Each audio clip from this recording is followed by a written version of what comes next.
Gangers. ரொம்ப வருஷத்துக்கு அப்புறமா வடிவேலும், சுந்தர் சியும் சேர்ந்து நடிக்கிற படம் தான் இந்த கேங்கர்ஸ். இதுக்கு முன்னாடியே இவங்க 2 பேர் சேர்ந்து நடிச்ச படத்தோட காமெடி எல்லாமே வேற லெவல்ல ஹிட் ஆயி, நாம எல்லாம் திரும்ப திரும்ப பார்த்த ஒரு காமெடியா தான் இருக்கும். இத்தன வருஷத்துக்கு அப்புறமா இந்த கேங்கர்ஸ் படத்துலயும் இந்த காமெடி காம்போ நிச்சயமா வொர்க் ஆயிருக்கு. ஆனா இது ஒரு காமெடி படம் மட்டும் இல்ல. இது ஒரு ஹைஸ்ட் ஃபில்ம். இந்த படத்தோட ஆரம்பத்துல ஒரு ஸ்கூல காட்டுறாங்க. அந்த ஸ்கூல்ல ஒரு ஏழை பொண்ணு படிச்சுட்டு இருக்கா. அதே ஸ்கூல்ல தான் ஹீரோயின் கேத்ரின் தெரசா டீச்சரா வொர்க் பண்றாங்க. அவங்க அந்த பொண்ணுக்கு நெறைய விதத்துல சப்போர்ட் பண்றாங்க. அது மட்டும் இல்லாம அந்த பொண்ணுக்கு ஸ்காலர்ஷிப்பும் அரேஞ்ச் பண்ணி தராங்க. ஏன்னா அந்த பொண்ணுக்கு அப்பா கிடையாது. அந்த பொண்ணோட அம்மா வீட்டு வேலைலாம் பார்த்து தான் அந்த பொண்ண படிக்க வைக்கிறாங்க. அதனால கேத்ரின் தெரசா அந்த பொண்ணுக்கு நான் ஸ்காலர்ஷிப் வாங்கி தரேன் அப்படின்னு சொல்லிட்டு அப்ளை பண்றாங்க.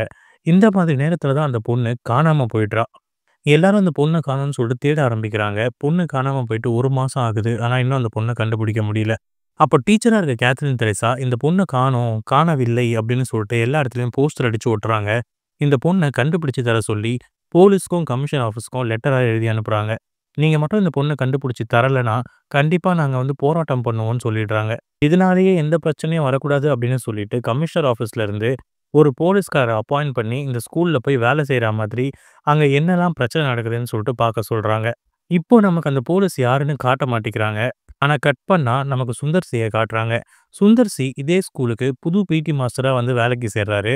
ஆல்ரெடி இதே ஸ்கூல்ல வடிவேல் இன்னொரு பிடி மாஸ்டரா வேலை செஞ்சுக்கிட்டு இருக்காரு. சுந்தர் சியும் வடிவேலும் பார்க்குற ஃபர்ஸ்ட் சீன்லயே வடிவேல் கேத்ரின் தெரேசாவ லவ் பண்ற மாதிரி காட்டுறாங்க. வடிவேலுக்கு ஹீரோயின ரொம்ப பிடிக்கும். எப்படியாவது ஹீரோயின வந்துட்டு இம்ப்ரெஸ் பண்ணி கல்யாணம் பண்ணிக்கணும் அப்படின்னு சொல்லிட்டு வடிவேல் நினைச்சிட்டு இருக்காரு. அதுக்காக வடிவேல் என்ன பண்றாருன்னா, கேத்ரின் தெரேசாவோட அப்பா இருக்காங்க. அந்த அப்பா ஒரு குடிகாரரு. டெய்லி இவங்களோட குவார்டர்ஸ்ல ஹீரோயினோட அப்பாக்கு சரக்கு வாங்கி குடுத்து 2 பேரும் ஒண்ணா உட்காந்து குடிக்கிறாங்க. அப்படி குடிக்கும் போதெல்லாம் அவரு, "என் பொண்ணு உனக்கு தான்னு" சொல்லிட்டு வடிவேல் கிட்ட சொல்லிட்டு இருக்காரு. இப்ப இவங்க வேலை செய்ற இதே ஸ்கூலோட ஓனர் தான் படத்தோட வில்லன். இந்த ஸ்கூல்லயே அவங்க லாரியெல்லாம் கொண்டு வந்து ஸ்கூல் டைம்லயே சாராயம் எடுத்துட்டு போறது, எடுத்துட்டு வர்றது இந்த மாதிரி ஸ்மக்லிங் பண்ணிட்டு இருக்காங்க. இந்த சாராயம்னு தெரியாம இருக்கிறதுக்காக வாட்டர் கேன்ல ஃபில் பண்ணிடுறாங்க. ஒரு கலர் வாட்டர் கேன்ல தண்ணியையும், இன்னொரு கலர் வாட்டர் கேன்ல சாராயத்தையும் வச்சு தான் இவங்க சப்ளை பண்றாங்க. இந்த விஷயம் கேத்ரின் தெரேசாக்கு மட்டும் இல்ல, அங்க இருக்க எல்லாருக்கும் தெரியும். ஆனா யாரும் இத பெருசா கண்டுக்க மாட்டேங்கிறாங்க. ஏன்னா, இவங்க ஊர்ல பெரிய ஆளுங்க, மினிஸ்டருக்கு ரொம்ப வேண்டியவங்க. இப்படியே போயிட்டு இருக்கும்போது தான் சுந்தர் சி ஒரு நாள் ஸ்கூல்ல பாடம் எடுத்துட்டு இருக்கும்போது, அங்க சிகரெட் கிடக்கிறத பார்க்குறாரு. ஆனா, அது வெறும் சிகரெட் இல்ல. அது ஒரு கஞ்சா அப்படின்னு சொல்லி அவரு தெரிஞ்சுக்கிறாரு. எல்லார் பேக்கையும் செக் பண்றாரு. அப்போ 2 பசங்க அவங்க கிட்ட இருந்த அந்த கஞ்சாவ முன்னாடி இந்த பொண்ணோட பேக்ல தூக்கி போட்டுர்றானுங்க. அப்போ அந்த பசங்க மாட்ட மாட்டிக்கிறானுங்க. இந்த சிட்யூவேஷன்ல ஹீரோயின் கேத்ரின் தெரேசா இந்த மாதிரி ஸ்கூல்ல சாராயம்லாம் காசுறாங்க. இங்கேயும் அங்கேயும் ரவுடிங்கலாம் வந்துட்டு போயிட்டு இருக்காங்க. லாரியெல்லாம் கொண்டு வராங்கன்னு கம்ப்ளைண்ட்லாம் பண்றதுனாலயும், அந்த ஸ்கூல் பொண்ணு காணாம போயிட்டா அப்படின்னு சொல்லி கம்ப்ளைண்ட் பண்ணதுனாலயும், கேத்ரின் தெரேசாவ வில்லனுங்க பார்க்க வரானுங்க. கேத்ரின் தெரேசாவோட புடவையெல்லாம் இழுத்து, இந்த மாதிரி இன்னொரு வாட்டி பண்ணினா, நீ அவ்வளோதான் அப்படின்னு சொல்லிட்டு மிரட்டிட்டு போறானுங்க. அந்த நேரத்திலயும் அந்த வில்லனுங்க வீட்ல ஒரு ஸ்கூல் பையன் இருக்கான். இந்த பையன் ரொம்ப நல்ல பையனா இருக்கான். இந்த பையன் கேத்ரின் தெரேசாவோட ஸ்டூடண்ட் தான். அவனும் இதே ஸ்கூல்ல தான் படிச்சுட்டு இருக்கான். இவன், "அப்பா என்னப்பா பண்றீங்க? டீச்சரோட புடவையெல்லாம் புடிச்சு இழுக்கிறீங்க. இப்படிலாம் பண்ணாதீங்க சித்தப்பா, பண்ணாதீங்க சித்தப்பான்னு" சொல்லிட்டு வில்லனா இருக்க அவன் சித்தப்பா கிட்ட பேசுறான். அவன் சித்தப்பாவும் போனா போதுன்னு கேத்ரின் தெரேசா, அதாவது ஹீரோயின அப்ப விட்டுட்டு போயிடுறாரு. இந்த விஷயம் ஸ்கூல்லயே தான் நடக்குது. ஆனா அப்போ ஸ்கூல்ல இருந்த யாருமே வந்து வில்லன தடுக்கல. எப்படி ஸ்கூல்ல ஒரு டீச்சர நீ புடவைய புடிச்சு இழுக்கலாம் அப்படின்னு சொல்லிட்டு அப்ப யாருமே கேட்கல. சுந்தர் சி அப்பதான் கரெக்ட்டா அங்க வராரு. ஆனா அவரு வர்றதுக்குள்ள வில்லனுங்க அங்கருந்து போயிடுறானுங்க. அன்னைக்கு நைட்டு வடிவேலும் கேத்ரின் தெரேசாவோட அப்பாவும் ஒரு பார்ல உட்காந்து குடிச்சிட்டு இருக்காங்க. அப்ப வடிவேல் ரொம்ப வீரமா, "நான் மட்டும் அந்த இடத்துல இல்லாம போயிட்டேன். நான் அங்க இருந்திருந்தேன்னா, அவன் எப்படி வந்து நான் லவ் பண்ற பொண்ணோட புடவையில கை வைப்பான். அப்பவே அவன வந்து கடிச்சு கொன்னு அவன வெட்டி இருப்பேன்" அப்படின்னு சொல்லிட்டு சும்மா கேத்ரின் தெரேசாவோட அப்பா கிட்ட பேசிக்கிட்டு 2 பேரும் குடிச்சிட்டு இருக்காங்க. இப்ப மட்டும் அவன் இங்க வந்தான்னா அவ்வளோதான், அவன்கிட்ட செம்ம அடி வாங்குவான் அப்படின்னு சொல்லிட்டு வடிவேல் பேசிட்டு இருக்காரு. பார்த்தா உண்மையாவே அங்க வில்லன் வந்துடுறான். கேத்ரின் தெரேசாவோட அப்பா சும்மா இல்லாம, "டேய், மதியானம் என் பொண்ணு தனியா இருக்கும்போது வந்து அவகிட்ட வம்பு பண்ணீங்கல்ல, இப்ப பார்றா என் மாப்பிள்ளை இங்க இருக்கான்டா, வடிவேல் இருக்கான்டா. அவன் வந்து இப்போ உங்கள அடிக்க போறான்டா" அப்படின்னு சொல்லிட்டு சொல்றாரு. பார்த்தா வடிவேல் ஒரு மூலையில ஓடி போய் ஒளிஞ்சிட்டு இருக்காரு. உடனே அந்த வில்லன் வெறுப்பாயிட்டு, இந்த கேத்ரின் தெரசாவோட அப்பாவ போட்டு செம்மையா அடிக்கிறான். ஆனா அந்த நேரத்துல அங்க சுந்தர் சி வராரு. ஹீரோவோட அப்பா குடிகாரருங்கிறதுனால வில்லன் அவர் வாயில சரக்க ஊத்திக்கிட்டே இருக்கான். ஆனா அங்க சுந்தர் சி வந்துடுறாரு. அவர் முகத்த மறைச்சுக்கிட்டு அவரு போயிட்டு அந்த வில்லன செம்ம அடி அடிக்கிறாரு. அவங்க ஆளுங்க எல்லாரையும் அடிச்சு போட்டுர்றாரு. இது எல்லாத்தையும் வடிவேலும் வந்து பார்த்துட்டே இருக்காங்க. ஆனா, அங்க சண்டை போடுறது யாருன்னு சொல்லிட்டு யாருக்குமே தெரியல. ஏன்னா சுந்தர் சி அவர் முகத்த மறைச்சுக்கிட்டு அவங்க எல்லாரையும் போட்டு செம்ம அடி அடிக்கிறாரு. கேத்ரின் தெரேசாவும் அங்க வந்துடுறாங்க.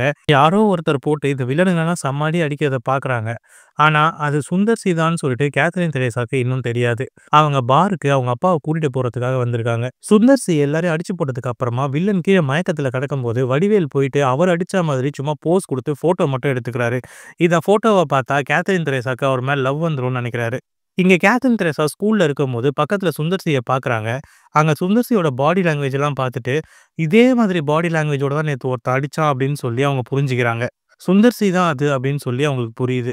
அவங்களுக்கு இன்னொரு விஷயமும் தெரியுது. அது என்னன்னா, இந்த மாதிரி கமிஷனர் ஆஃபீஸ்ல இருந்து ஒரு போலீஸ சீக்ரெட்டா இங்க அரேஞ்ச் பண்ணி அனுப்பி வச்சிருக்காங்க. அந்த போலீஸும் இங்க ஒரு ஸ்டாஃபா நடிச்சிட்டு இருக்காரு அப்படின்னு சொல்லிட்டு அவங்களுக்கு தெரியும். அவங்க சுந்தர் சி தான் அந்த போலீஸ்ன்னு நெனச்சுக்கிறாங்க. சுந்தர் சி கிட்ட போய் கேட்கவே கேட்டுர்றாங்க. ஆனா சுந்தர் சி அப்பல்லாம் ஒண்ணும் இல்லைங்க அப்படின்னு சொல்லிட்டு போயிடுறாரு. சுந்தர் சி வில்லன் அடிச்சு போட்டதுக்கு அப்புறமா வடிவேலு அவர் அடிச்ச மாதிரி சும்மா பக்கத்துல நின்னு போஸ் குடுத்து ஃபோட்டோ எடுத்துக்கிட்டாருல்ல. அந்த ஃபோட்டோவெல்லாம் வடிவேலு தூக்க கலக்கத்திலயும், போதையிலயும் எல்லாருக்கும் அனுப்பிட்டு இருப்பாரு. இப்ப வில்லனுங்க அத பார்த்து வடிவேலு தான் அடிச்சாருன்னு நெனச்சு வடிவேல தூக்கிட்டு வந்து விசாரிப்பாங்க. ஆனா மெயின் வில்லன், "டேய் நீ அடிச்சேன்னு சொன்னா நானே நம்ப மாட்டேன். போடா இங்க இருந்துன்னு" சொல்லிட்டு வடிவேலுவ மிரட்டி அங்கருந்து அனுப்பிடுவாங்க. அது மட்டும் இல்லாம அந்த பாரோட ஓனர் வடிவேலுவ பார்த்து, "நீ தான் சண்ட போட்டு எல்லாத்தையும் அடிச்சு உடைச்சையா? அப்ப நீ எனக்கு ரூ. 10,00,000 குடுக்கணும். என் பாரையே நீ நாசம் பண்ணிட்ட. அதனால நீ எனக்கு அதுக்கு நஷ்ட ஈடு தரணும்" அப்படின்னு சொல்லி கேட்கிறாரு. ஒரு பக்கம் சுந்தர் சி ஸ்கூல்ல நல்ல பிடி டீச்சரா இருக்காரு. பசங்களுக்கெல்லாம் ஷூஸ்லாம் வாங்கி தர்றதுக்கு ஸ்பான்சர்லாம் ரெடி பண்றாரு. ஆனா, அப்பப்போ ஸ்கூல்ல கஞ்சா கிடக்கிறத அவர் நோட்டீஸ் பண்ணிட்டே இருக்காரு. இன்னும் அவரால அது யார் அத புடிக்கிறான்னு சொல்லி கண்டுபிடிக்க முடியல. ஒரு நாள் ஸ்கூல்ல ஒரு பையன் 2ண்ட் ஃப்ளோர்ல இருந்து கீழ விழுந்து அவன் தலையில பயங்கரமா அடிபட்டிருக்கும். அவன கூட்டிட்டு போய் ஹாஸ்பிட்டல்ல சேர்த்துருவாங்க. அப்பதான் திடீர்னு அங்க ஹீரோயின் வருவாங்க. ஹீரோயின் வந்து போலீஸ் கிட்ட இது சாதாரணமா நடந்த விஷயம் இல்ல. இது வந்துட்டு ஒரு கிரைமு. அந்த பையன் கீழ தவறி விழல. அவன மேல இருந்து கீழ தூக்கி போட்டுருக்காங்க அப்படின்னு சொல்றாங்க.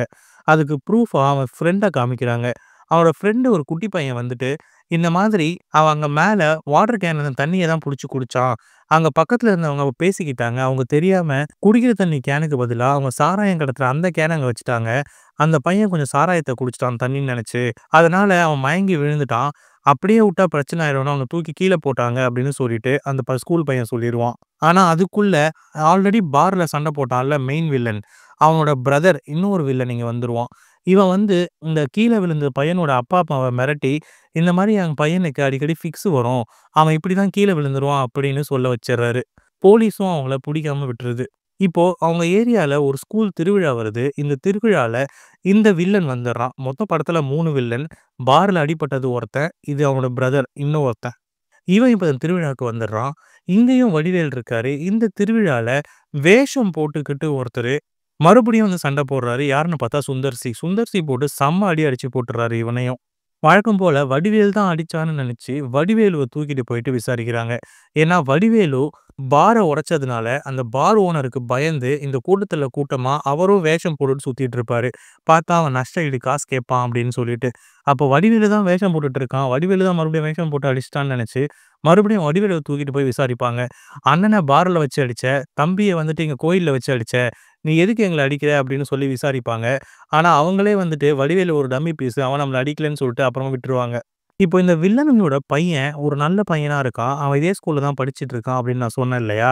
அவங்க ஆக்சுவலா இந்த வில்லனுங்களோட பெரிய அண்ணனோட பையன். இந்த 2 வில்லனுங்களும் இவனுக்கு சித்தப்பாங்க வேணும். வடிவேலு ஒரு பிளான் பண்றாரு. என்னன்னா, இந்த பையன கடத்திட்டா அவன்கிட்ட இருந்து நெறைய காசு கிடைக்கும். அத வச்சு இந்த பார் ஓனருக்கு குடுத்து நான் செட்டில் பண்ணிருவேன் அப்படின்னு சொல்லி நெனைக்கிறாரு. இந்த ஐடியாவையே அந்த பார் ஓனர் தான் வடிவேலுக்கு சஜெஸ்ட் பண்றாரு. அதனாலேயே இந்த பையன கடத்தணும் அப்படின்னு சொல்லிட்டு வடிவேலு நெனைக்கிறாரு. அந்த சமயத்துல தான் இந்த பையன் ஒரு நாளு கேத்ரின் தெரேசாவ பார்த்து பேசுறான். அப்ப கேத்ரின் தெரேசா பதட்டமா இருக்காங்க. "என்னாச்சு டீச்சர்?" அப்படின்னு சொல்லிட்டு கேட்குறாங்க. இவன் நல்ல பையனாச்சே அப்படின்னு சொல்லிட்டு அவங்க உண்மைய சொல்லிடுறாங்க. அவங்க என்ன சொல்றாங்கன்னா, இந்த மாதிரி ஒரு பொண்ணு பர்த்டேக்கு சாக்லேட் குடுக்க வந்தா. ஆனா அந்த பொண்ணோட கையில ஒரு வாட்ச் இருந்துச்சு. இது படத்தோட ஆரம்பத்துல காணாம போயிட்டால்ல, அந்த பொண்ணுக்கு நான் கிஃப்ட்டா குடுத்த வாட்ச்சு. அந்த பொண்ணு காணாம போய் 2 மாசம் ஆகுது. ஆனா இப்ப இந்த வாட்ச் எப்படி இந்த பொண்ணு கைக்கு வந்ததுன்னு நான் கேட்டேன். அதுக்கு இந்த பொண்ணு எங்க அப்பா குடுத்தாருன்னு சொன்னா. நான் இத உடனே போயிட்டு பிடி மாஸ்டர் கிட்ட சுந்தர் சி கிட்ட சொல்லணும்னு சொல்லிட்டு கேத்ரின் தெரேசா போறாங்க. இதே நேரத்துல சுந்தர் சி எப்பவுமே கஞ்சா அடிக்கிற 2 பசங்கள தேடுவாருல்ல. கரெக்ட்டா அங்க புகை வருது. யாரோ கஞ்சா புடிச்சு ஊதிட்டு இருக்காங்க. பாத்துடுறாரு. போய் பார்த்தா அந்த 2 பசங்களும் ஓடுறானுங்க. புடிச்சு அடிச்சு விசாரிக்கிறாரு. அப்பதான் தெரியுது, இந்த 2 பசங்களும், "சார் நாங்க இல்ல சார். இந்த வில்லனுங்களோட பையன் நல்ல பையன் மாரி நடிக்கிறான்ல, அவன் தான் சார் எங்களுக்கு இந்த கஞ்சாவையே பழக்கி விட்டது. அவன்கிட்ட தான் நாங்க வாங்குவோம். உண்மையிலே ரொம்ப கெட்ட பையன். இப்போ ஸ்கூல்ல பொண்ணுங்க குளிக்கும்போது பாத்ரூம்ல கேமரா வச்சு பார்ப்பான். அப்படிதான் அன்னைக்கு காணாம போன பொண்ணையும் பார்த்தான். இது அந்த பொண்ணுக்கு தெரிஞ்சிருச்சு. அந்த பொண்ணு எங்க வெளியில சொல்லிட போதோன்னு சொல்லிட்டு அந்த பொண்ண கூட்டிட்டு போய் கொலையே பண்ணிட்டான் சார்" அப்படின்னு சொல்றாங்க. இத கேட்டு சுந்தர் சி ஷாக் ஆயிடுறாரு. இப்போ அந்த பையன் எங்க இருக்கான் அப்படின்னு சொல்லிட்டு தேடுறாரு. பார்த்தா அந்த பையன் கேத்தரின் தெரேசா கூட சுந்தர் சிய பார்க்க தான் போய்க்கிட்டு இருக்கான். ஆனா உண்மையா கேத்தரின் தெரேசாவ அந்த பையன் வேற எங்கேயோ கூட்டிட்டு போயிட்டு இருக்கான். ஏன்னா கேத்தரின் தெரேசாக்கு இப்போ உண்மை தெரிய போகுது. அந்த வாட்ச வச்சு கண்டிப்பா அவங்க அந்த பொண்ணு செத்துருச்சு. அந்த பொண்ண நாம தான் கொலை பண்ணோம்னு சொல்லிட்டு கண்டுபிடிச்சிருவாங்கன்னு நெனைக்கிறான். அந்த வாட்ச் வாங்குன கடைக்கு தான் அந்த கேத்தரின் தெரேசா போயிட்டு இருக்காங்க. இவனும் கேத்தரின் தெரேசா கூடயே போயிட்டு இருக்கான். அந்த வாட்ச் கடையில போய் விசாரிச்சா, இந்த வாட்ச இந்த ஒரு ஆள் தான் வித்தான்னு ஒரு ஆள் பேர சொல்றாங்க. உடனே இந்த பையன், "இந்த ஆளு வந்து எங்களோட சூளையில தான் வேலை செய்றான். வாங்க நான் கூட்டு போறேன்" அப்படின்னு சொல்லிட்டு, இந்த பையன் கேத்தரின் தெரேசாவ தனியா கூட்டு போறான். ஹீரோயினும் இவன் நம்பி கூட போயிடுது. அங்க போனதுக்கு அப்புறம் தான் இவன் ஹீரோயினையே போட்டு அடிக்கிறான். "நீ என்ன பெரிய போலீஸா? நான் தான் கொலை பண்ணேன். இப்ப என்ன அவ செத்து போயிட்டா. அன்னைக்கு வந்து நான் அவள வீடியோ எடுத்து பார்த்தேன். அத அவ கண்டுபிடிச்சுட்டா. வெளிய சொல்லிற போறான்னு சொல்லிட்டு நான் தான் அவள கொன்னேன். இதோ இவன் தான் அவள எரிச்சான்" அப்படின்னு சொல்றான். இப்போ நீயும் சாவ போற அப்படின்னு சொல்லிட்டு கேத்தரின் தெரேசாவ போட்டு அடி அடின்னு அடிக்கிறான். ஆனா அதுக்குள்ள அங்க சுந்தர் சி கேத்தரின் தெரேசா எங்க இருக்காருன்னு கரெக்ட்டா கண்டுபிடிச்சு, அங்க இங்கன்னு விசாரிச்சு அந்த இடத்துக்கு வந்துடுறாரு. இப்போ அங்க ஒரு சண்டை நடக்குது. சுந்தர் சி அங்க இருக்க எல்லாரையும் அடிச்சு போட்டு கேத்தரின் தெரேசாவ காப்பாத்திடுறாரு. அந்த பையனையும் போட்டு செம்ம அடி அடிக்கிறாரு. அவன் மண்டையிலேயே ஓங்கி ஒரு அடி அடிக்கிறாரு. உடனே அந்த பையன், "இதெல்லாம் எங்க சித்தப்பாக்கு தெரிஞ்சதுன்னா அவ்வளோதான் நீங்க" அப்படின்னு சொல்லிட்டு மிரட்டுறான். சுந்தர் சி, "உங்க 2 சித்தப்பனையும் நான் ஆல்ரெடி செம்மையா அடிச்சுட்டேன்டா. உங்க அப்பன வர சொல்லு" அப்படின்னு சொல்றாரு. படத்தோட ஆரம்பத்திலேயே இந்த 2 சித்தப்பனுங்க இருக்கானுங்கல்ல, இவனுங்களுக்கு ஒரு பெரிய அண்ணன் இருக்கா மாதிரியும், அந்த அண்ணன் செத்துட்டா மாரியும் காமிச்சிருப்பாங்க. வடிவேலுவும் இந்த இடத்துக்கு வந்துடுறாரு. வந்ததுக்கு அப்புறமா, "என்னப்பா சொல்ற? இவங்க அப்பா தான் செத்து போயிட்டானே, அவன கூப்பிடுற" அப்படின்னு சொல்லி கேட்கிறாரு. "இப்போ வருவான் பாரு, டேய் ஃபோன் போடுறா உங்க அப்பனுக்கு" அப்படின்னு சொல்லிட்டு சுந்தர் சி மிரட்டுறாரு. உடனே அந்த பையன் அவங்க அப்பாக்கே ஃபோன் பண்ணிடுறான். பார்த்தா அவங்க அப்பா உயிரோட தான் இருக்காரு. அவரு வேற நாட்டுல இருக்காரு. ஆனா அந்த பையன் அவங்க அப்பா கிட்ட பேசுறதுக்கு முன்னாடியே சுந்தர் சி அந்த பையன ஓங்கி ஒரு அடி அடிச்சிடுறான். அதுல அந்த பையன் கோமா ஸ்டேஜ்க்கு போயிடுறான். இப்ப எல்லாரையும் நிக்க வச்சு அந்த ஸ்கூல்ல விசாரிக்கிறாங்க. அப்ப கேத்ரின் தெரேசாவ, "நீ தான் கடைசியா எங்க பையன எங்கேயோ கூட்டின்னு போயிருக்க. அவனுக்கு என்ன ஆச்சுன்னு?" கேட்குறாங்க. அப்ப கேத்ரின் தெரேசா, "எங்களுக்கு தெரியாது. நாங்க அந்த பக்கம் போனோம். அப்ப மாறுவேஷம் போட்டுன்னு யாரோ ஒருத்தன் வந்து எங்க எல்லாரையும் அடிச்சு போட்டான்" அப்படின்னு சொல்றாங்க. உடனே இந்த 2 வில்லனுங்களும், நம்மள மாறுவேஷம் போட்டு வந்து ஒருத்தன் அடிச்சான்ல, அவன் தான் அடிச்சிருக்கணும்னு சொல்லிட்டு புரிஞ்சுக்கிறாங்க. ஆனா சுந்தர் சி எதிர்லயே தான் நின்னுட்டு இருப்பாரு. இப்போ தான் பையனுக்கு கோமா ஸ்டேஜ்க்கு போயிட்டான்ற விஷயம் தெரிஞ்சு, மெயின் வில்லன் வெளிநாட்டுல இருந்து இங்க வந்துடுறாரு. இத்தன நாளா அந்த மெயின் வில்லன் செத்து போன மாதிரி தான் இந்த ஜனங்க நம்ப வச்சிருக்கான். இப்போ இவன் திரும்ப வந்துடுறான். இப்போ வடிவேல், சுந்தர் சி, கேத்தரின் தெரேசா, அந்த பார் ஓனர் இவங்க எல்லாரும் உட்கார்ந்து பேசிட்டு இருக்காங்க.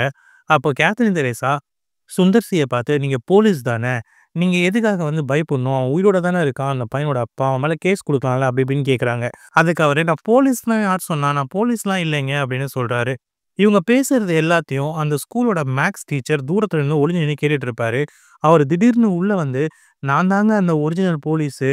என்ன தான் இங்க வந்துட்டு வேவு பார்க்க அனுப்பிச்சு வச்சாங்க. நான் வேற வழி இல்லாம இங்க இருக்கேன். ஆனா எனக்கு போலீஸ்னா ரொம்ப பயங்க" அப்படின்னு சொல்றாரு. பார்த்தா இவரு ஒரு டம்மி போலீஸா இருக்காரு. அப்ப கேத்ரின் தெரேசா சுந்தர் சிய பார்த்து, "அப்ப நீங்க எதுக்கு மாறுவேஷம் போட்டு இவங்க கூட சண்டை போட்டீங்க? யாரு நீங்க? நீங்க எதுக்காக இங்க இருக்கீங்கன்னு?" கேட்குறாங்க. அப்போ சுந்தர் சி, "நான் இதெல்லாம் பண்ணது என் ஒய்ஃப்‌க்காக" அப்படின்னு சொல்றாரு. கட் பண்ணா நமக்கு ஒரு ஃபிளாஷ்பேக் காட்டுறாங்க. அந்த ஃபிளாஷ்பேக்ல ஒரு மினிஸ்டர் இருக்காரு. அந்த மினிஸ்டருக்கு பிஏவா சுந்தர் சியோட ஒய்ஃப் இருக்காங்க. சுந்தர் சியோட ஒய்ஃப் பிரெக்னன்ட்டா இருக்காங்க. சில வருஷத்துக்கு முன்னாடி இது நடந்திருக்கு. அப்ப என்ன ஆயிருக்குன்னா, இந்த மினிஸ்டர் அவர்கிட்ட இருக்கிற பிளாக் மணிய ஒரு ரூ. 100,00,00,000 ஒரு கண்டெய்னர்ல ஏத்தி, இத ஜனங்களுக்கு பணப்பட்டுவாடா பண்றதுக்காக அனுப்பி வைக்கிறாரு. அத பத்திரமா கொண்டு போணும்னு சொல்லிட்டு சுந்தர் சியோட ஒய்ஃப் அவங்கள கூட அனுப்பி வைக்கிறாரு. ஏன்னா, அவங்க தான் வந்து மினிஸ்டரோட பிஏ. அது மட்டும் இல்லாம மினிஸ்டருக்கு ரைட் ஹேண்டா இருக்கிற இந்த மெயின் வில்லனையும் அனுப்பி வைக்கிறாரு. இப்ப அந்த ரூ. 100,00,00,000 எடுத்துக்கிட்டு மினிஸ்டர் பிஏவா இருக்கிற சுந்தர் சி ஒய்ஃபும் மினிஸ்டரோட ரைட் ஹேண்டா இருக்கிற மெயின் வில்லனும், அதாவது இவ்வளவு நாளா செத்தாம நடிச்சான்ல அந்த மெயின் வில்லன், அவனும் ட்ரக்ல போயிட்டு இருக்காங்க. அப்போ திடீர்னு அந்த மெயின் வில்லன், "இந்த பணத்த நாம திருடிறலாமா?" அப்படின்னு சொல்லிட்டு சுந்தர் சி ஒய்ஃப் கிட்ட கேட்குறான். "இது எப்படி இருந்தாலுமே வந்துட்டு கருப்பு பணம் தானே. நாம எடுத்துட்டு ஓடிட்டா தெரியவா போகுது?" அப்படின்னு சொல்லிட்டு அவன் கேட்குறான். ஆனா இவங்க, "நான் வந்து மினிஸ்டருக்கு விசுவாசமா தான் இருப்பேன். அப்படிலாம் பண்ணக்கூடாது" அப்படின்னு சொல்லிடுறாங்க. உடனே அவன் வண்டிய ஒரு காட்டு பக்கம் திருப்பிடுறான். அப்ப அவனோட தம்பிங்க 2 பேரும் அங்க வந்துடுறானுங்க. இப்ப இவங்க 3 பேரும் சேர்ந்து இந்த பொண்ண கொலை பண்ண பார்க்குறாங்க. இந்த பொண்ணு இங்கேயும் அங்கேயும் தப்பிச்சு ஓடுது. ஆனா கடைசியில அந்த பொண்ண அடிச்சு கொன்னுடுறானுங்க. அது மட்டும் இல்லாம அந்த பொண்ண அங்கேயே எரிச்சுட்டு மினிஸ்டர் கிட்ட போயிட்டு இந்த மாதிரி அந்த பொண்ணு ரைட் ஹேண்டா இருக்கிற எங்களோட அண்ணன கொன்னுட்டு ரூ. 100,00,00,000 பணத்தோட தப்பிச்சு போயிட்டா அப்படின்னு சொல்லிட்டு, இந்த 2 தம்பிங்களும் மினிஸ்டர் கிட்ட அழுதுருக்கானுங்க. உடனே மினிஸ்டர் வேற என்ன பண்றதுன்னு தெரியாம, சரி உங்க அண்ணனுக்கு இதுவரைக்கும் நான் எதுவுமே பண்ணது இல்லடா. அவங்களுக்கு பண்ணதா நெனச்சு உங்களுக்கு பண்றேன்னு சொல்லிட்டு தான் இவனுங்களுக்கு இப்ப பவர குடுத்துருக்காரு. இவனுங்க அந்த பவர வச்சு தான் கள்ள கடத்தல் பண்றானுங்க, கள்ளச்சாராயம் காசுறானுங்க. ஸ்கூல்ல இந்த மாரி ரவுடித்தனம்லாம் பண்ணிட்டு சுத்திட்டு இருக்கானுங்க. அந்த ஏரியால கெத்தா இருக்கானுங்க. இன்னொரு பக்கம் சுந்தர் சிய அதாவது தன்னோட பிஏ தன்னோட ரூ. 100,00,00,000 கடத்திட்டு போயிட்டா. அந்த பிஏவோட புருஷன புடிங்க. இவனுக்கு தான் தெரியும் உண்மை. அந்த ரூ. 100,00,00,000 எங்க இருக்கு அப்படின்னு சொல்லிட்டு, சுந்தர் சிய போலீஸ் புடிச்சு செம்மையா அடிச்சு விசாரிக்கிறாங்க. சுந்தர் சிய 1 வருஷம் ஜெயில்ல வச்சு நல்லா டார்ச்சர் பண்றாங்க. ஆனா சுந்தர் சி எனக்கு எதுவுமே தெரியாது அப்படின்னு சொல்றாரு. ஒரு வழியா ஜெயில்ல இருந்து வெளில வந்ததுக்கு அப்புறமா, தான் ஒய்ஃப்க்கு என்ன நடந்துச்சுன்னு சொல்லி தெரிஞ்சுக்கிறாரு. அதுக்காக தான் இப்போ இவங்கள பழிவாங்க வந்திருக்காரு. ஆனா, சுந்தர் சி எப்படி பழிவாங்க போறாருன்னு சொல்றாருன்னா, அந்த ரூ. 100,00,00,000க்காக தானே இவ்வளவும் பண்ணான். நான் அவன அடிக்க மாட்டேன். அவன கொல்ல மாட்டேன். ஆனா, அவன் கிட்ட இருந்து அந்த ரூ. 100,00,00,000 நான் திருட போறேன் அப்படின்னு சொல்லிடுறாரு. அது மட்டும் இல்லாம இந்த ரூ. 100,00,00,000 என்னால தனியா திருட முடியாது. ஃபர்ஸ்ட் அந்த ரூ. 100,00,00,000 எங்க இருக்குன்னு நம்ம கண்டுபிடிக்கணும். இது எல்லாத்துக்கும் நீங்க கூட இருந்து ஹெல்ப் பண்ணீங்கன்னா, ஒரு கேங்கா நாம எல்லாரும் ஒண்ணா இருந்தோம்னா, வர ரூ. 100,00,00,000 நம்ம எல்லாம் பங்கு போட்டு எடுத்துக்கலாம் அப்படின்னு சொல்லிடுறாரு. முதல்ல எல்லாரும் பயப்படுறாங்க. ஆனா எல்லாருக்கும் கோடிக்கணக்குல பணம் வரும்னு சொன்ன உடனே எல்லாருமே ஒத்துக்குறாங்க. வடிவேலு இந்த கேங்குக்கு பேரு கேங்கர்ஸ் அப்படின்னு வைக்கிறாரு. இன்னொரு பக்கம் இந்த மெயின் வில்லன் இந்த மாதிரி மாறுவேஷம் போட்டு வந்து உங்க 2 பேரையும் அடிச்சது யாரு? என் பையன அடிச்சு இப்படி கோமா ஸ்டேஜ்க்கு கொண்டு போனது யாருன்னு நான் சீக்கிரமா கண்டுபிடிக்கணும். நான் உயிரோட இருக்கிற விஷயம் மினிஸ்டருக்கு தெரியக்கூடாது அப்படின்னு சொல்றான். இப்ப சுந்தர் சியும் மத்த கேங்கர்ஸும் சேர்ந்து இந்த ரூ. 100,00,00,000 எங்க இருக்குன்னு சொல்லி கண்டுபிடிக்கணும்னு பிளான் பண்றாங்க. அப்போ ரூ. 100,00,00,000ங்கிறது பெரிய அமௌண்ட்ங்கிறதுனால, கண்டிப்பா அவ்ளோ பணத்தையும் வந்துட்டு ஒரு பெரிய லாக்கர்ல தான் வச்சிருக்கணும். அதனால இந்த மாரி பெரிய லாக்கர் இந்த ஊருக்கு எப்பயாவது வந்திருக்கான்னு விசாரிச்சதுல 3 வருஷத்துக்கு முன்னாடி ஒரு லாக்கர் வந்திருக்கு. இந்த லாக்கர் இந்த ஊர்ல தான் எங்கேயோ இருக்கு. இந்த லாக்கருக்கு மொத்தம் 3 சாவி. அதுல 2 சாவி இந்த தம்பிங்க 2 பேரு. அதாவது இது மாறு வேஷம் போட்டு போய் அடிச்சாரு இல்லையா? அப்போ அந்த தம்பிங்க கழுத்துல சாவி போட்டிருந்தானுங்க டாலர் செயின்ல. அந்த சாவிய இவரு எடுத்துட்டு இருக்காரு. இன்னும் ஒரு சாவி இருக்கு. அந்த சாவிய நம்ம கண்டுபிடிக்கணும். அதுக்கு முன்னாடி ஃபர்ஸ்ட் இந்த லாக்கர் எங்க இருக்குன்னு நம்ம கண்டுபிடிக்கணும். அதுக்கு இந்த மெயின் வில்லனோட ஆளுங்க 2 பேர நம்ம தூக்கணும் அப்படின்னு சொல்லிட்டு சுந்தர் சி பிளான் பண்றாரு. அதே மாதிரி இந்த மெயின் வில்லனோட அடியாள் ஒருத்தன் குடிக்கு அடிமையா இருக்கான். அவனுக்கு சரக்கு ஊத்தி குடுத்து, அவன அப்படியே இவங்க பக்கம் இழுத்துக்கிறாங்க. வடிவேலுவும் கேங்கும் சேர்ந்து. இன்னொரு பக்கம் இந்த சாவி ரிப்பேர் ஆயிருச்சு. அதனால இந்த சாவிய ரிப்பேர் பண்ணணும் அப்படின்னு சொல்லிட்டு, இந்த லாக்கர வாங்கியிருப்பாங்கல்ல, அந்த இடத்துல இருந்து ஒரு ரிப்பேர் மேன கூட்டு வராங்க. ஆனா அவன கடத்தி வச்சுட்டு, அவனுக்கு பதிலா அந்த இடத்துக்கு வடிவேலு ரிப்பேர் பண்ண போறாரு. இப்போ வடிவேலு போம்போது, அந்த சூட்கேஸ்ல ஒரு கேமரா வச்சிருக்காரு சுந்தர் சி. அதனால வடிவேலு எங்க போறாருன்னு சொல்லிட்டு இவங்களால ஈஸியா பார்க்க முடியும். இப்ப வடிவேலு தான் உண்மையாவே மெக்கானிக்ன்னு நெனச்சு, வடிவேலுவ அந்த லாக்கர் இருக்கிற இடத்துக்கு கூட்டு போறாங்க. பார்த்தா அந்த லாக்கர் ஒரு சினிமா தியேட்டர்ல இருக்கு. அதுவும் சினிமாவோட ஸ்க்ரீனுக்கு நடுவுல இருக்கு. இத சுந்தர் சியும் எல்லாரும் தெரிஞ்சுக்கிறாங்க. ஆனா பிரச்சனை என்னன்னா, அந்த இடம் ரொம்ப செக்யூரா இருக்கு. அங்க நெறைய ஆளுங்க இருக்காங்க. முக்கியமா அந்த லாக்கருக்குள்ளேயே ஒருத்தன் உட்கார்ந்துட்டு இருக்கான். அதெல்லாம் தாண்டி உள்ள போனா தான் அந்த லாக்கர தொறந்து உள்ள இருக்க ரூ. 100,00,00,000 எடுக்க முடியும். சுந்தர் சியும் கேங்கர்ஸும் என்ன பிளான் பண்றாங்கன்னா, இத பட்ட பகல்ல படம் ஓடிட்டே இருக்கும்போது நம்ம செய்யணும். இங்க ஜனங்க இருப்பாங்க. இந்த ஜனங்க தான் நமக்கு டிஸ்ட்ராக்ஷன் குடுப்பாங்க அப்படின்னு சொல்லிட்டு பிளான் பண்றாங்க. இந்த லாக்கர் ரூம்குள்ள போறதுக்கு இந்த அண்ணன் தம்பிங்க 3 பேரோட கைரேகை, அவங்களோட ரெட்டினா கண்ல இருக்கிற ரெட்டினா ஸ்கேன் கண்டிப்பா தேவைப்படும். அதுக்கும் நாம ரெடி பண்ணணும் அப்படின்னு சொல்றாங்க. அதே நேரத்துல மெயின் வில்லனுக்கு ஒரு விஷயம் திடீர்னு தோணுது. அது என்னன்னா, அவங்க பையன் "அப்பா என்ன அடிக்கிறாங்கப்பா" அப்படின்னு சொல்லிட்டு அவங்க அப்பா கிட்ட சொல்லும்போது, "யார்றா அடிக்கிறது?" அப்படின்னு சொல்லிட்டு அவரு கேட்டாரு. அப்போ அவன் "என்னோட" அப்படின்னு சொல்ல வந்தான். அதாவது என்னுடைய பிடி டீச்சர் தான் அடிக்கிறாருன்னு சொல்ல வந்தான். ஆனா அவன் என்னோடன்னு சொல்லும்போதே சுந்தர் சி அவன அடிச்சு மயக்கி போட வச்சுருவாரு. இப்போ அவன் மெயின் வில்லன் அவன் என்னோடன்னு சொன்னானே, அப்ப என்னோடன்னா யாரா இருக்கும்? என்னோட ஃப்ரெண்டா? இல்ல என்னோட ஃபேமிலியா? இல்ல என்னுடைய கொலீக்ஸா? அப்படின்னு யோசிக்கும்போது, என்னோட ஸ்கூலு அப்படின்னு கூட வரலாம் அப்படின்னு சொல்லிட்டு, ஸ்கூல்ல இருக்க டீச்சர் லிஸ்ட் எல்லாம் தேடுறாங்க. அப்பதான் இவங்களுக்கு இந்த மாதிரி சுந்தர் சி தான் அடிச்சிருக்கான். சுந்தர் சின்னு ஒருத்தன் இருக்கான். அவன கண்டுபிடிக்கணும்னு சொல்லிட்டு இவங்க பிளான் பண்றாங்க. அந்த டைம்க்குலாம் இங்க சுந்தர் சியும், வடிவேலும் சேர்ந்து இந்த ரூ. 100,00,00,000 அடிக்கிறதுக்கு பிளானையே மொத்தமா போட்டு முடிச்சிடுறாங்க. அதுங்க மெயின் வில்லன் தூங்கும்போது, மெயின் வில்லன் வீட்டுக்குள்ள போயிட்டு, அவனுக்கே தெரியாம அவனோட சாவிய 3வது சாவியையும் எடுத்துடுறாங்க. இப்போ சுந்தர் சி கிட்டயும், கேங்கர்ஸ் கிட்டயும் லாக்கர தொறக்கறதுக்கு 3 சாவி இருக்கு. லாக்கர் எங்க இருக்குன்னும் தெரியுது. லாக்கர் வந்து தியேட்டர் ஸ்க்ரீன்ல இருக்கு. இப்போ இந்த மொத்த டீமும் பணத்த கொள்ளையடிக்கிறதுக்கு ஒரு பிளான் போடுறாங்க. பிளான் படி எல்லாரும் பிரிஞ்சு, பிரிஞ்சு தியேட்டருக்கு போறாங்க. பிளான் படி ஃபர்ஸ்ட்டு வடிவேலும், பக்ஸும் லேடி கெட்டப்ல தியேட்டருக்கு போறாங்க. அவங்க அங்க இருக்க வில்லனோட ஆளு ஒருத்தன பார்த்து, "நீ வந்து என்ன ஏமாத்திட்ட" அப்படின்னு சொல்லிட்டு சும்மா பிரச்சனை பண்றாங்க. இவங்க டிஸ்ட்ராக்ட் பண்ற அந்த நேரத்துல பாப்கார்ன் மிஷின நம்ம பார் ஓனர் வெடிக்க வச்சிடுறாரு. உடனே பாப்கார்ன் மிஷின ரெடி பண்ற மெக்கானிக் மாதிரி சுந்தர் சி உள்ள வந்துடுறாரு. கேத்ரின் தெரேசா போயிட்டு சிசிடிவி கேமராவெல்லாம் ஹேக் பண்ணிடுறாங்க. இப்போ ஒரு வழியா சுந்தர் சி அந்த மெயினான அந்த லாக்கர் ரூம்க்குள்ள வந்துடுறாரு. அந்த லாக்கர் ரூம்க்குள்ள எப்பவுமே அவங்களுக்கு விசுவாசமா இருக்கிற ஒரு ஆள் இருப்பான். அந்த வில்லனோட விசுவாசி. அவனையும் கன் பாயிண்ட்ல புடிச்சு பயமுறுத்தி அவன் ஒய்ஃப கடத்திட்டோம், அவங்கள கொன்னுடுவோம்னு மிரட்டி ஒரு வழியா லாக்கர் இருக்க ரூம்க்குள்ள போயிடுறாரு Sundar C. Sundar C, Catherine Tresa, bar owner 3 பேருமே லாக்கர் ரூம்க்குள்ள போயிடுறாங்க. அது அவங்க போயிட்டு இவங்க கிட்ட இருக்கிற அந்த அண்ணன் தம்பிங்க 3 பேரோட 3 சாவியையும் ஒண்ணா சேர்த்து போட்டு தொறக்குறாங்க. இப்போ லாக்கர் தொறக்குது. பார்த்தா அந்த லாக்கர்ல ₹100,00,00,000 மட்டும் இல்ல. இந்த 3 வருஷத்துல அவங்க கொள்ளையடிச்ச மொத்த பணமும் அங்க தான் இருக்கு. வேக வேகமா இவங்க எல்லா பணத்தையும் மூட்டை கட்டிட்டு இருக்காங்க. அந்த நேரத்துக்குள்ள தியேட்டருக்குள்ள ஒரு பாம்ப விட்டுட்டு எல்லாரையும் அலறடிச்சு ஓட வச்சிடுறாரு வடிவேலு.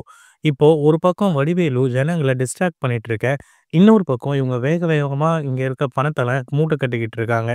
வில்லன் ஒரு பக்கம் இந்த பிடி சார் தான் வந்துட்டு என் பையன அடிச்சாரு அப்படின்னு சொல்லி தெரிஞ்சுக்கிறாரு. கரெக்ட்டா அந்த நேரம் பார்த்து லாக்கர் ரூம்க்குள்ள ஆள் வந்துட்டாங்கன்னு சொல்லிட்டு அவங்களுக்கு செக்யூரிட்டி அலார்ம் போகுது.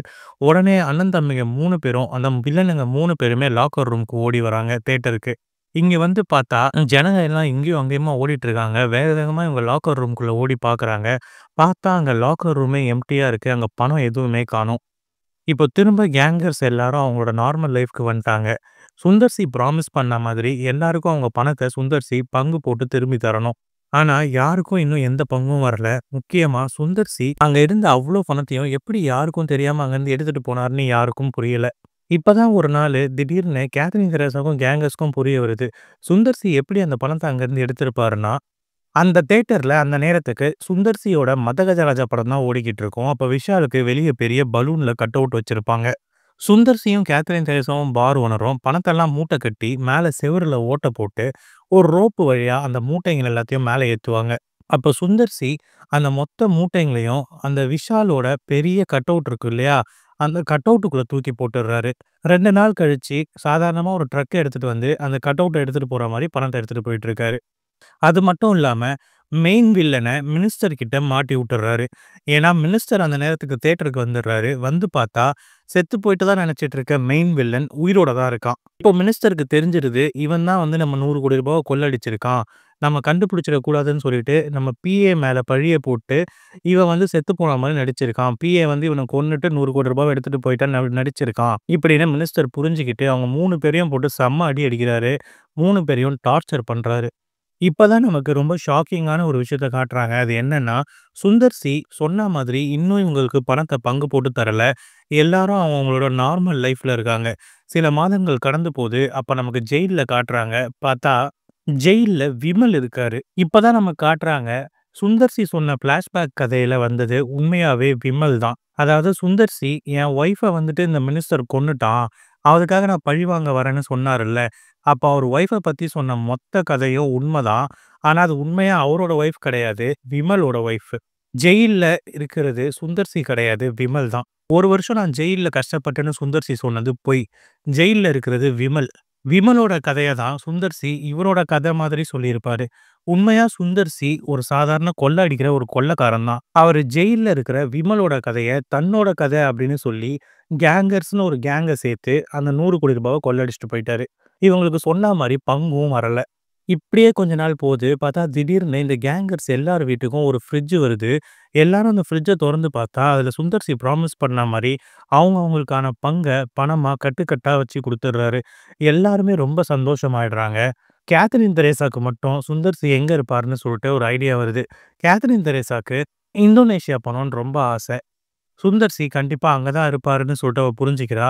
உண்மையாவே சுந்தர் சி அங்க தான் இருக்காரு. அது மட்டும் இல்லாம சுந்தர் சிக்கு ஒரு கால் வருது. அதுல இந்த மாதிரி வேற ஒரு மிஷன் வந்திருக்கு. இங்க வந்து பல கோடி ரூபாய் பணம் இருக்கு. நம்ம போனா அத கொள்ள அடிச்சிரலாம் அப்படின்னு சொல்லிட்டு யாரோ ஃபோன்ல சொல்றாங்க. சுந்தர் சி, "கண்டிப்பா போலாம். எனக்கு தெரிஞ்சு கேங்கர்ஸும் இந்நேரம் ரெடியா இருப்பாங்க. கேங்கர்ஸும் நம்ம கூட வருவாங்க" அப்படின்னு சொல்றாரு.